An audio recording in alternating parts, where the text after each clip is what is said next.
all this talk about it being a hoax. I don't think that's very probable with all these scientists, with actual facts. The current state of climate change is pretty bad. Climate change is probably the biggest threat to human civilization just overall that we face right now. It seems pretty evident with a lot of the really erratic and unprecedented series of storms and very turbulent weather seasons that we have a really big issue with climate change that's coming around now. We get a lot hotter summers now and a lot colder winters. Hurricane Harvey and Irma definitely were very destructive because of climate change. We see on the news all the things about the storms in Puerto Rico, throughout the Caribbean, in Texas, and we see this, and it's coming everywhere. There's no way that this situation is going to get better by itself. Looking back 100, 200 years ago in weather records, you can see that these things weren't as big of an issue as they are now. The winters get weird nowadays in New York. We don't really get snow like that anymore. The reason why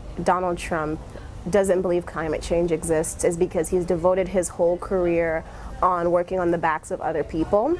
And as somebody who has been working in the business realm, he really doesn't know anything about environmental control. Claiming that climate change is a hoax and that it doesn't exist is, I don't know where he's living, if he's living on another planet or something. I think it's crazy how he doesn't think it exists. So it makes sense that he would be against any measures to protect the environment because they would be hurting business interests. I do think little things can help make changes. Do carpool, try to avoid contributing to pollution. Maybe don't throw your trash around either. A lot of work has to be done. It will definitely not be accomplished in a matter of decades. Our Earth has a limited time. Our Earth has a limited shelf life on it, and eventually we're going to have to live underground or live on the moon or something.